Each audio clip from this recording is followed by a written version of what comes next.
Capítulo 11. Botas. 3 de 16 gobernaban, pero ahora el roto reina.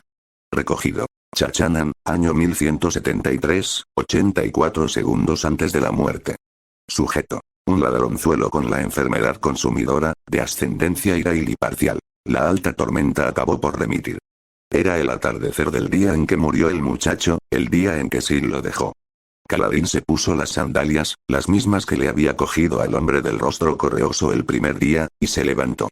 Caminó por el abarrotado barracón. No había camas, solo una fina manta por persona.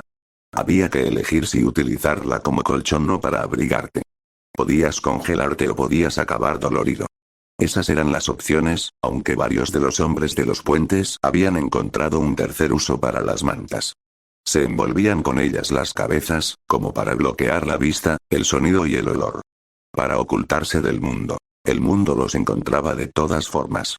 Sabía jugar a esa clase de juegos. La lluvia caía copiosamente en el exterior, el viento arreciaba todavía. Los relámpagos iluminaban el horizonte occidental, donde el centro de la tormenta continuaba su avance. Faltaba una hora para que llegaran los coletazos, y era tan temprano que nadie quería salir a la tormenta. Bueno, nadie quería salir a ninguna tormenta. Pero era lo más temprano que se podía salir y sentirse a salvo. Los relámpagos habían pasado, los vientos eran soportables. Atravesó el oscuro aserradero, encogido para protegerse del viento. Las ramas yacían dispersas como huesos en el cubil de una espina blanca. Las hojas estaban aplastadas por la lluvia contra los ásperos lados de los barracones. Kaladin chapoteó en los charcos que helaron y entumecieron sus pies. Le sentó bien. Todavía los tenía doloridos de la última carga del puente. Oleadas de lluvia helada lo asaltaron, mojando su pelo, corriendo por su cara y su hirsuta barba. Odiaba tener barba, sobre todo la forma en que los pelos le picaban en la comisura de la boca. Las barbas eran como los cachorros de Sabuesoacha. Los niños sueñan con el día en que pueden tener uno, sin advertir lo molestos que pueden llegar a ser.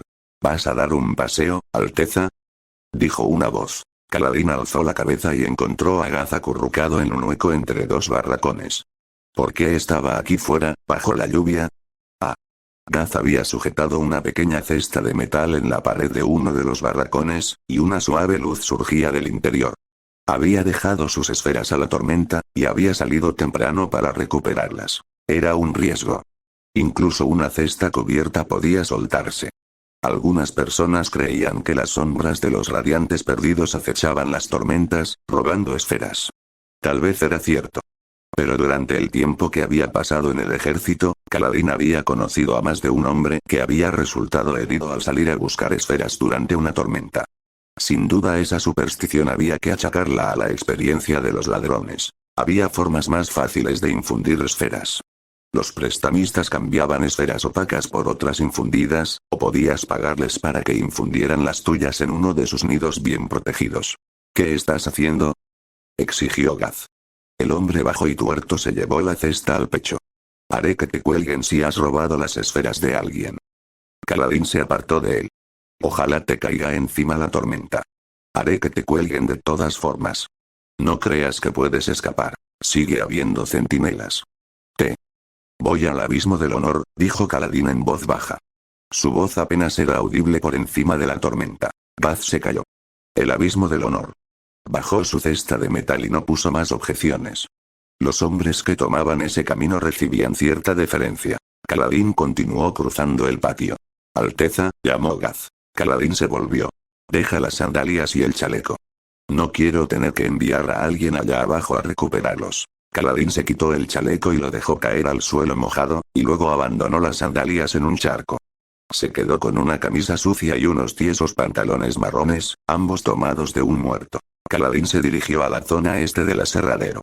Los truenos rugían al oeste. El camino que conducía a las llanuras quebradas le resultaba ya familiar. Lo había recorrido una docena de veces con las cuadrillas del puente. No había batalla todos los días, quizás una cada 2 o 3, y no muchas cuadrillas tenían que cargar siempre. Pero muchas de las cargas eran tan agotadoras, tan horribles, que dejaban a los hombres aturdidos, casi sin respuesta, durante los días siguientes. Muchos hombres tenían problemas para tomar decisiones. Lo mismo sucedía a los que sorprendía la batalla. Kaladin sentía esos efectos también. Incluso decidir venir al abismo había sido difícil. Pero los ojos ensangrentados de aquel muchacho sin nombre lo acosaban. No estaba dispuesto a soportar de nuevo una cosa igual. No podía. Llegó a la base de la pendiente, la lluvia impulsada por el viento salpicándole la cara como si intentara empujarlo de vuelta al campamento. Continuó, hasta acercarse al abismo más cercano. El abismo del honor, lo llamaban los hombres de los puentes, pues era el lugar donde podían tomar la única decisión que les quedaba. La decisión honorable. La muerte. Estos abismos no eran naturales. Este empezaba estrecho, pero a medida que se extendía hacia el este, se volvía más ancho, y más profundo, de manera increíblemente rápida. Con solo 3 metros de largo, la grieta era lo bastante amplia para que fuera difícil saltar.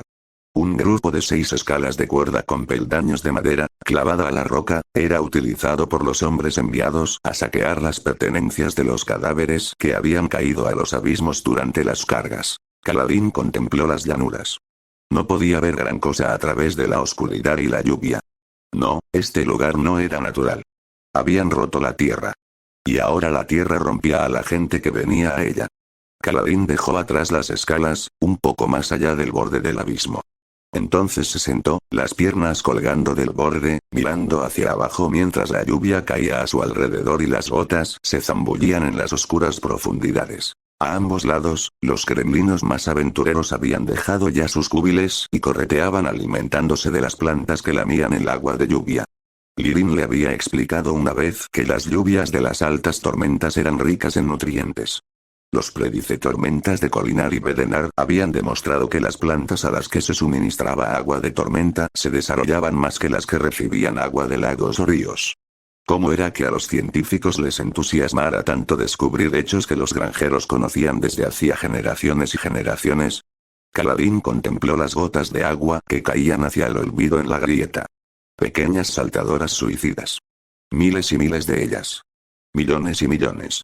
¿Quién sabía qué les esperaba en la oscuridad? No se podía ver, no se podía saber, hasta que te unieras a ellas. Saltar al vacío y dejar que el viento te empujara hacia abajo. Tenías razón, padre, susurró Kaladin. No se puede detener una tormenta soplando más fuerte. No se puede salvar a los hombres matando a otros. Todos tendríamos que convertirnos en cirujanos. Hasta el último de nosotros. Estaba farfullando. Pero, extrañamente, su mente parecía más despejada ahora que en las últimas semanas. Tal vez era la claridad de la perspectiva. La mayoría de los hombres se pasaban toda la vida preguntándose por el futuro. Bueno, ese futuro estaba ahora vacío. Así que se volvió hacia el pasado, y pensó en su padre, pensó en Tien, en sus decisiones. Antaño, su vida había parecido sencilla. Eso fue antes de perder a su hermano, antes de haber sido traicionado en el ejército de Amaram. ¿Volvería Kaladin a aquellos días inocentes, si pudiera? ¿Preferiría fingir que todo era sencillo? No. No había tenido una caída sencilla, como esas botas. Se había ganado sus cicatrices. Había rebotado en las paredes, se había golpeado la cara y las manos. Había matado a hombres inocentes por accidente. Había caminado junto a personas que tenían corazones como carbones ennegrecidos, adorándolas.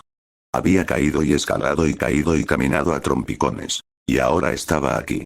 Al final de todo. Comprendiendo mucho más, pero de algún modo sin sentirse más sabio.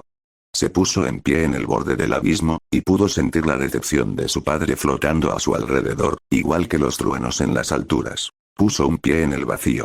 Kaladin. Se detuvo al oír la voz suave pero penetrante. Una forma transparente flotaba en el aire, acercándose a través de la lluvia cada vez más débil. La figura avanzó, luego se hundió, después volvió a elevarse, como si llevara algo pesado. Kaladin retiró el pie y extendió la mano. Sil se posó en ella sin más ceremonias, con forma de anguila aérea que llevaba algo oscuro en la boca. Cambió a la forma familiar de la mujer joven, el vestido aleteando entre sus piernas. En los brazos tenía una estrecha hoja verde oscuro con una punta dividida en 3. Ruina oscura. ¿Qué es esto? Preguntó Kaladin. Ella parecía agotada. Estas cosas pesan. Alzó la hoja. La traje para ti. Él cogió la hoja con 2 dedos. Ruina oscura. Veneno. ¿Por qué me traes esto? Preguntó con brusquedad. Yo creía, dijo ella, con timidez. Bueno, guardabas aquellas otras hojas con tanto cuidado. Luego las perdiste cuando trataste de ayudar a ese hombre en las jaulas de esclavos. Pensé que te haría feliz tener otra. Kaladin casi se echó a reír. Ella no tenía ni idea de lo que había hecho al traerle una hoja del veneno natural más letal de Rosar porque quería hacerlo feliz. Era ridículo. Y enternecedor. Todo pareció salir mal cuando perdiste esa hoja, dijo Sil en voz baja. Antes de eso, luchabas. Fracasé. Ella se avergonzó, arrodillada sobre su palma, la brumosa falda entre las piernas, las gotas de lluvia la atravesaban y hacían ondular su forma. ¿Entonces no te gusta? Volé hasta tan lejos, casi me olvidé de mí misma. Pero regresé. Regresé, Kaladin. ¿Por qué? Suplicó él. ¿Qué te importa? Porque me importa, respondió ella, ladeando la cabeza. Te observé, ¿sabes? En aquel ejército. Siempre buscabas a los hombres jóvenes y sin entrenar y los protegías, aunque eso te pusiera en peligro. Puedo recordarlo. Apenas, pero me acuerdo. Les fallé. Ahora están muertos. Habrían muerto más rápidamente sin ti. Hiciste que tuvieran una familia en el ejército. Recuerdo su gratitud. Es lo que me atrajo en primer lugar. Los ayudaste. No, dijo él, sujetando la ruina oscura entre los dedos. Todo lo que toco se marchita y muere. Se tambaleó en el filo del precipicio.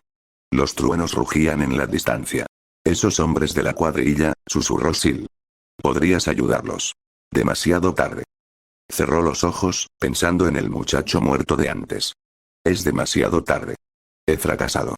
Están muertos. Todos van a morir, y no hay salida. ¿Por qué no intentarlo una vez más, entonces? Su voz era suave, pero de algún modo era más fuerte que la tormenta. ¿Qué mal haría? No puedes fracasar esta vez, Kaladin. Lo has dicho. Todos van a morir de todas formas. Él pensó en Tien, en sus ojos muertos mirando hacia arriba. Ella siguió hablando. No sé qué quieres decir la mayor parte de las veces cuando hablas, dijo ella. Mi mente está muy nublada. Pero me parece que si te preocupa lastimar a la gente, no deberías tener miedo de ayudar a los hombres del puente. ¿Qué más podrías hacerles? Yo. Un intento más, Kaladin, susurró Sil. Por favor, un intento más. Los hombres acurrucados en el barracón sin apenas una manta que considerar propia. Asustados de la tormenta. Asustados unos de otros. Asustados de lo que pudiera traer el día siguiente. Un intento más. Kaladin pensó en sí mismo, llorando por la muerte de un muchacho al que ni siquiera había tratado de ayudar. Un intento más. Kaladin abrió los ojos. Estaba helado y mojado, pero sentía que una cálida y diminuta llama de determinación lo iluminaba. Cerró la mano, aplastando la ruina oscura, y luego la dejó caer a un lado, sobre el abismo. Bajó la otra mano, que había estado sujetando a Sil. Ella revoloteó en el aire, ansiosa. Kaladin. Él se apartó del abismo, los pies descalzos chapoteando en los charcos y pisando sin que le importaran las enredaderas de los rocabrotes. La pendiente por la que había venido estaba llena de plantas planas, como pizarras, que se habían abierto igual que libros a la lluvia, sus hojas rizadas rojas y verdes conectando las dos mitades. Vidaspren, puntitos de luz verde, más brillantes que Sil pero pequeños como esporas, danzaban entre las plantas, esquivando las gotas de lluvia. Kaladin echó a andar, el agua salpicaba a su alrededor en ríos diminutos. Regresó al patio del puente. Estaba vacío a excepción de Gaz, que ataba una lona suelta. Kaladin había cruzado casi toda la distancia que los separaba del hombre antes de que éste reparara en él. El delgado sargento hizo una mueca. ¿Demasiado cobarde para acabar de una vez, Alteza? Bueno, si crees que voy a devolver. Se interrumpió con un sonido ahogado cuando Kaladin se abalanzó hacia adelante y lo agarró por el cuello. Gaz alzó un brazo, sorprendido, pero Kaladin lo apartó y le puso una zancadilla y lo hizo caer al suelo lleno de lodo, levantando un torrente de agua. Los ojos de Gaz se abrieron como platos de sorpresa y dolor, mientras la presión de Kaladin en su garganta empezaba a estrangularlo. El mundo acaba de cambiar, Gaz, dijo Kaladin, acercándose. Morí en ese abismo. Ahora tienes que tratar con mi espíritu vengativo. Rebulléndose, Gaz miró frenéticamente a su alrededor en busca de una ayuda que no estaba allí. Kaladin no tuvo ningún problema para sujetarlo. Había una cosa buena en cargar puentes. Si sobrevivías lo suficiente, desarrollabas músculos. Kaladin soltó levemente el cuello de Gaz, permitiéndole que jadeara. Entonces se acercó más. Vamos a empezar de nuevo, tú y yo. Y quiero que comprendas una cosa desde el principio. Ya estoy muerto. No puedes hacerme daño. ¿Lo entiendes? Gaz asintió lentamente y Kaladin le permitió otra bocanada de aire helado y húmedo. El puente 4 es mío, dijo Kaladin. Puedes asignarnos tareas, pero yo soy el jefe del puente. El otro murió hoy, así que tienes que elegir uno nuevo de todas formas. ¿Entendido? Gaz volvió a asentir. Aprendes rápido, dijo Kaladin, dejando que el hombre respirara libremente. Dio un paso atrás, y Gaz se puso en pie, vacilante. Había odio en sus ojos, pero estaba velado. Parecía preocupado por algo más que las amenazas de Kaladin. Quiero dejar de pagar mi deuda de esclavo, dijo Kaladin. ¿Cuánto sacan los hombres del puente? 2 marcos claros al día, respondió Gaz, mirándole con el ceño fruncido y frotándose el cuello. De modo que un esclavo ganaría la mitad. 1 marco diamante. Una miseria, pero Kaladin la necesitaría. También necesitaría mantener a Gaz en cintura. Empezaré a cobrar mi sueldo, pero tú te llevarás 1 marco de cada 5. Gaz se sobresaltó y lo miró a la tenue luz. Por tus esfuerzos, dijo Kaladin. ¿Qué esfuerzos? Kaladin se le acercó. Tus esfuerzos por mantener la condenación apartada de mí. ¿Entendido? Gaz volvió a asentir. Kaladin se retiró. Odiaba malgastar dinero en un soborno, pero Gaz necesitaba un recordatorio consistente y repetitivo de por qué debería evitar que mataran a Kaladin. 1 marco cada 5 días no era un gran recordatorio, pero para un hombre que estaba dispuesto a arriesgarse a salir en mitad de una alta tormenta por proteger sus esferas, podría ser suficiente. Kaladin regresó al pequeño barracón del puente 4 y abrió la gruesa puerta de madera. Los hombres estaban acurrucados dentro, tal como los había dejado. Pero algo había cambiado. ¿Siempre habían parecido tan patéticos? Sí. Lo habían parecido. Kaladin era quien había cambiado, no ellos. Sintió una extraña descolocación, como si se hubiera permitido olvidar, aunque solo en parte, los últimos 9 meses. Retrocedió en el tiempo para estudiar al hombre que había sido. El hombre que todavía había luchado, y luchado bien. No podía ser de nuevo ese hombre, no podía borrar las cicatrices, pero sí podía aprender de ese hombre, igual que un nuevo jefe de pelotón aprendía de los generales victoriosos del pasado. Kaladin bendito por la tormenta estaba muerto, pero Kaladin el del puente era de la misma sangre.